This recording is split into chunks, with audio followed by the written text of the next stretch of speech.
कहलाते थे, ठीक है। और ये कहाँ के थे? झारखंड के। 15 नवंबर सन 1875 में इनका जन्म झारखंड में हुआ था। आई बात समझ में? अंग्रेज बहुत ज्यादा परेशान कर रहे थे अपन को, ठीक है, अपन को। फिर धीरे धीरे वो कहाँ पहुंचे? झारखंड में पहुंचे। तो वहां पे जो झारखंड के जमींदार और जो अंग्रेज थे, पहले शासन किसका था? किसका शासन? सरकार किसकी थी? अंग्रेजों की, ठीक है, अंग्रेजों की सरकार थी। तो पुलिस अंग्रेजों के हाथ में थी, आर्मी अंग्रेजों के हाथ में थी, सब कुछ अंग्रेजों के हाथ में था, जमींदार भी अंग्रेजों के हाथ में थे। तो वो क्या कर रहे थे कि अपनी खुद की जमीन थी, उस जमीन में भी वो क्या कर रहे थे? अपन से खेती करवा के और अपन से क्या ले रहे थे? टैक्स मतलब कर ले रहे थे, ठीक है। अपन तो देते जा रहे थे, लेकिन फिर ये कहाँ पहुंचे? झारखंड में। तो झारखंड में भी इन दोनों ने क्या किया? जो आदिवासी समाज के लोग थे उनसे भी इनने वैसे ही किया कि उनकी जमीनें हड़पी, ठीक है। किसने? अंग्रेजों ने उनकी जमीनें हड़पी, और जमीनें हड़पने के बाद उनसे एक्स्ट्रा कर लिया, ठीक है। आदिवासी समाज जो होता है वो बहुत शांत स्वभाव के होते हैं, ठीक है, बहुत शांत स्वभाव के। लेकिन जब उनको कोई प्रॉब्लम आ जाए, ठीक है, या कोई परेशान करे तो फिर वो बहुत खतरनाक हो जाते हैं। तो ऐसे ही लोगों ने उनको बहुत ज्यादा परेशान किया, ठीक है। धीरे धीरे बिरसा मुंडा क्या हुए? बड़े हुए। तो ये अपने मामा के यहाँ पढ़ने चले गए। कितने साल के लिए? 2 साल के लिए। 2 साल के लिए अपने मामा के यहाँ पढ़ने चले गए। फिर मामा के यहाँ से ये फिर अपने गांव आ गए। ये बहुत इंटेलिजेंट भी थे, इसलिए जो स्कूल था वहां पे, उस स्कूल के टीचर ने बोला कि तुम अंग्रेजों के स्कूल में एडमिशन ले लो, ठीक है। ये इंटेलिजेंट थे, इनका टेस्ट हुआ, पास हो गए, इनको अंग्रेजों के स्कूल में एडमिशन मिल गया। फिर उसके बाद में एडमिशन होने के बाद में ये 4 साल तक अंग्रेजों के स्कूल में पढ़े, ठीक है। लेकिन अंग्रेजों के स्कूल में पढ़ने के लिए एक शर्त हुआ करती थी। कोई बच्चा कितना भी इंटेलिजेंट हो, टेस्ट निकाल लेगा वो, तो अंग्रेजों के स्कूल में उसका एडमिशन हो जाएगा। आई बात समझ में? लेकिन इनकी एक शर्त ये थी कि चाहे आप किसी भी धर्म के हो, आपको क्रिश्चियन मतलब ईसाई धर्म अपनाना पड़ेगा। तो ने ईसाई धर्म अपना लिया। तो उसके बाद में जब वो अपने घर से इनके स्कूल में पढ़ने गए, अंग्रेजों के स्कूल में पढ़ने गए, तो वहाँ पे ये गीता की और एक रामायण की बुक ले गए थे, जो ये चुप चुप के पढ़ते थे, ठीक है। तो इनका उद्देश्य मेन ये था कि अंग्रेजों के पास में ऐसी कैसी बुद्धि होती है कि ये हमारे पूरे देश पर राज कर रहे हैं। तो उनको ये जानना था कि हमें इनके स्कूल में पढ़ना है, और इनके स्कूल में पढ़ेंगे तो हमें ये पता चल जाएगा कि ये लोग इतने सारे लोगों पर राज कर कैसे लेते हैं। आई बात समझ में? 4 साल उन्होंने वहाँ पे पढ़ाई की, उनको बहुत परेशान किया गया स्कूल में, ठीक है। 4 साल पढ़ाई करने के बाद में फिर ये अपने गांव फिर आ गए वापस। तो वहाँ पे इनके गांव में एक अजीब सी रीति थी, एक अजीब सी रीति थी, रीति रिवाज थे कि जब उनके समाज में या घर परिवार में कोई मरता था या गांव में, तो वो पता है क्या करते थे? वो इतना सोना कहीं से लाओ, तो सोना और चांदी, वो सोना चांदी पहले गाड़ेंगे जमीन में, और उसको उसकी अर्थी रखेंगे और उसको जलाएंगे, उसका अंतिम संस्कार करेंगे। आई बात समझ में? उनके ये रीति रिवाज थे कि जब कोई आदमी मरेगा तो पहले उसके नीचे सोना गाड़ेंगे, तो उसके बाद में वो उसका अंतिम संस्कार करेंगे। तो फिर चामुंडा को ये अजीब लगा कि बताओ। और तब एक दौर और था, वहां पे भुखमरी चल रही थी, किसी के पास कुछ खाने के लिए नहीं था। जब ये बिरसा मुंडा क्या हुआ, स्कूल से पढ़ के घर पहुंचे, तो इन्हें अपनी मम्मी से बोला कि माताजी मुझे खाना चाहिए। तो इनकी मम्मी के पास खाना नहीं था खाने के लिए। तो इनकी मम्मी ने क्या बोला? इनकी मम्मी ने ये बोला कि बेटा, पापा जी आपके जंगल गए हैं, जंगल से कुछ पत्तियां और फल लाएंगे तो आप खा लेना। कुछ पत्तियां, पहले ऐसा था अनाज होता नहीं था ज़्यादा, जो अनाज होता था वो अंग्रेज ले जाते थे, ठीक है। तो ये लोग क्या करते थे? पत्तियां और फल खाते थे। आई बात समझ में? क्या खाते थे? पत्तियां और फल। तो इनके पापा कुछ पत्तियां लाए और कुछ फल लाए, इनने वो पत्तियां और फल खाए। तो उसके बाद में ये उस शव यात्रा में गए, तो वहां पे इन्हें ये देखा कि इतनी भुखमरी के बीच में बताओ ये लोग सोना कहाँ से लाएंगे। लेकिन आप कुछ जगह बेचो, चाहे कुछ भी करो, आपको सोना ला के गाड़ना ही पड़ेगा, तब जाके उस व्यक्ति का अंतिम संस्कार किया जाएगा। तो वो कहीं से भी कैसे भी करके व्यवस्था करके सोना लाता है, फिर वो गाड़ता है और उसका अंतिम संस्कार किया जाता है। दूसरे दिन बिरसा मुंडा वहाँ पहुँचते हैं और वो राख अलग करके उस मुर्दे की, और वो सोना उखेड़ते हैं। वो सोना उकेरने के बाद में ये जमींदार के पास में वो सोना बेच आते हैं, और उसको बेचने के बाद में इनको जो पैसा मिलता है वो पैसा, उस पैसे से ये अनाज ले आते हैं। जैसे ही अनाज ले जाकर घर पे पहुंचते हैं तो इनकी माता जी पूछती है कि भाई अनाज कहाँ से लाए थे, पैसे तुम्हारे पास कहाँ से आए? तो बिरसा मुंडा जी ने बता दिया कि भाई वहाँ पे जो कल अंतिम संस्कार हुआ था उसके नीचे ये सोना गाड़ा गया था, इसको मैं उखेड़ के ले आया। तो उनकी मम्मी ने उनको बहुत सारी गालियां दी, उनको मारा भी और उनको घर से निकाल दिया कि ये तुमने क्या किया, इसमें तो पता नहीं कितनी प्रॉब्लम हो जाएगी, तुमने ये क्यों किया। ठीक है, तो बिरसा मुंडा को उन्होंने घर से बाहर भगा दिया। फिर ये बिरसा मुंडा लगभग 2 साल के लिए गायब हो गए, ये जंगल चले गए। जंगल में इन्हें ध्यान किया, ठीक है, ध्यान करते करते इनको वहां पे एक बाबा जी मिले, कहाँ पे, जंगल में। उन बाबा जी से इनने जड़ी बूटियों का ज्ञान अर्जित किया। ठीक है, इनको बहुत सारी जड़ी बूटियों का ज्ञान हो गया। फिर ये 2 साल बाद फिर लौटे अपने गांव। ठीक है, तो ये जब गांव लौटे तो इनकी मतलब चेहरे पर इतनी गजब की कांति थी कि ये जिससे भी बोलते थे वो इनका हो जाता था। ठीक है, जिससे भी बोलते थे कि आप मेरे साथ आइए, वो ही इनके साथ में आ जाता था। ठीक है, क्योंकि इन्होंने मेडिटेशन किया था। आई बात समझे। पर उसके बाद में बहुत सारे लोग जो बीमार पड़ रहे थे उनको इनने जड़ी बूटियों से उनका इलाज किया। आई बात समझ में। जब इनने इलाज किया और लोग ठीक हो रहे थे तो इनने मतलब इनको और ज्यादा लोग जानने लगे, और ज्यादा लोग पहचानने लगे, और उस पहचान में बहुत सारे लोग इनके ग्रुप में जुड़ गए। आई बात समझ में। फिर उसके बाद में इनने सभी लोगों से ये बोला कि आप लोगों को शराब नहीं पीना है। ठीक है, आपको अनावश्यक रूप से खाना नहीं खाना है, किसी जानवर को नहीं मारना है। ठीक है, तो उनने जब ये बातें बताई तो लगभग 60% लोगों में परिवर्तन आया। 60% लोगों ने शराब टोटल छोड़ दी, और मांस भी खाना बहुत लोगों ने छोड़ दिया।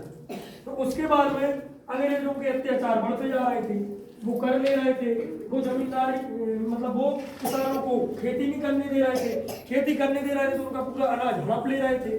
तो बिरसा मुंडा ने क्या बोला, इनने एक मीटिंग बुलाई एक पहाड़ पर। इनने एक पहाड़ पर मीटिंग बुलाई और सभी लोगों से बोला कि आप लोगों को अंग्रेजों के खिलाफ खड़ा होना है।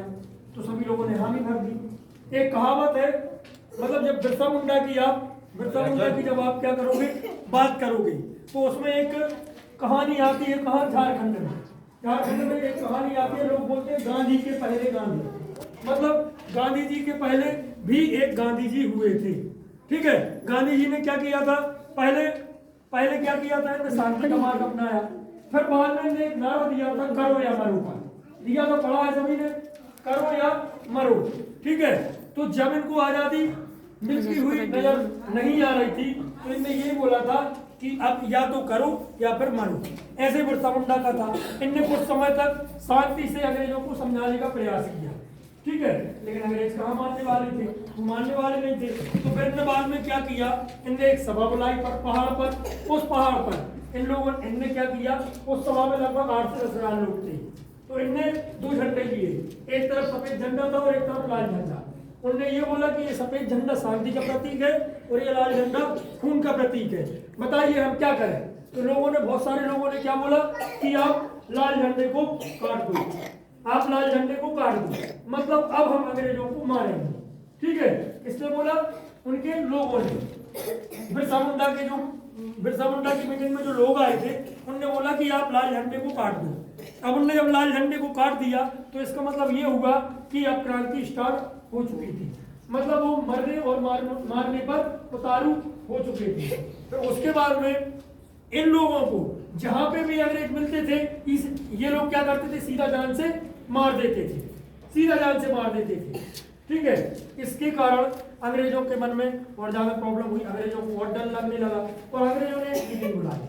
ठीक है, और उन्होंने उस मीटिंग में क्या किया, उन्होंने ये बोला कि आपको तुरंत जाके बिरसा मुंडा को गिरफ्तार करना होगा। ठीक है, तो तुरंत के तुरंत पुलिस बिरसा मुंडा के गांव गई और बिरसा मुंडा को और उनके पिताजी को इन लोगों ने गिरफ्तार कर लिया और 2 साल की सजा सुनाई दी गई। उनको सजा सुनाई गई 2 साल की और 50 रुपये जुर्माना लगा। ठीक है, तो बिरसा मुंडा ने जुर्माना भरा और 2 साल की सजा काटी। जेल के बीच में जब ये लोग सजा काट रहे थे तभी इनके पिता का वहां पे जेल में देहांत हो गया। ठीक है, फिर बिरसा मुंडा जेल से बाहर आए। जैसे ये जेल से बाहर आए तो अभी इनके पास में बहुत कम लोग जुड़े थे, लेकिन जब ये जेल गए थे तब लोगों के कानों में ये बात हुई, मतलब बात पहुंची कि बिरसा मुंडा को गिरफ्तार कर लिया गया तो क्रांति और ज्यादा भड़क गई और ज्यादा लोग जुड़ गए इनसे। जब ये जेल गए थे तब जितने लोग थे उससे कई गुने ज्यादा लोग जैसे ये जेल के बाहर आए तब जुड़े। आई बात समझ में? ठीक है, तब जुड़े। फिर इन लोगों ने, बिरसा मुंडा ने फिर कोशिश की, फिर लोगों को मोटिवेट किया। जैसे इन्होंने मोटिवेट किया तो लोग और ज्यादा अग्रेसिव हो गए। ठीक है, और जहां पे इन लोगों को अंग्रेज मिलते वहीं पे ये लोग मार देते, जहां पे अंग्रेज मिलते वहीं पे ये लोग अंग्रेजों को मार देते। इसी बीच बिरसा मुंडा ने एक मीटिंग और बुलाई। उस मीटिंग में, वो मीटिंग लगभग 1900 के लगभग थी।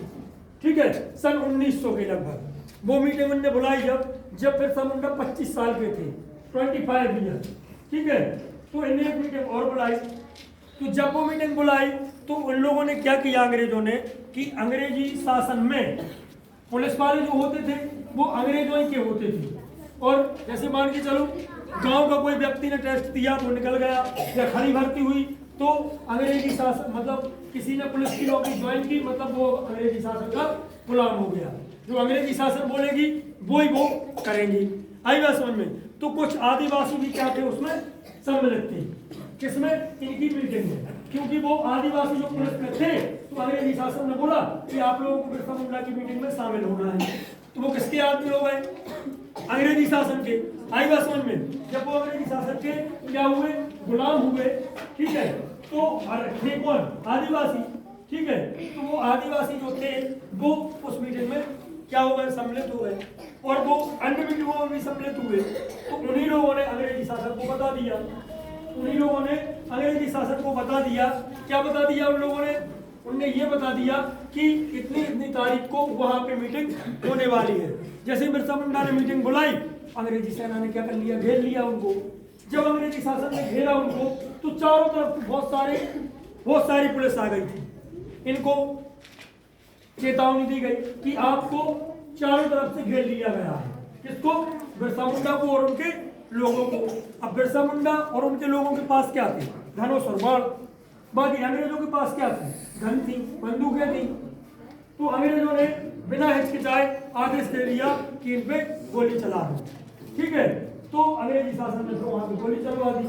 ठीक है, बहुत सारे आदिवासी तब मारे गए थे, बहुत सारे, इतने आदिवासी मारे गए थे कि यदि जो जलियांवाला हत्याकांड हुआ था उससे बहुत सारे ज्यादा। ठीक है, तो आदिवासी मारे गए। फिर भी बिरसा मुंडा क्या बोल रहे थे कि मुझे मर जाने दो, लेकिन मैं अंग्रेजों से लड़ूंगा। लेकिन कुछ लोग, उनके जो हितैषी थे, वो जबरदस्ती पकड़ के उनको दूसरे गांव ले गए।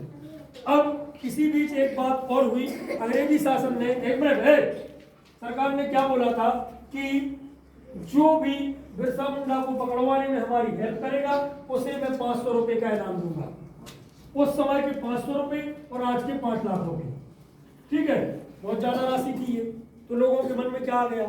लोभ आ गया और लोगों ने बिरसा मुंडा को पकड़वा दिया। जैसे ही उनको पकड़वाया तो उनको तुरंत ही रांची की जेल में डाल दिया गया।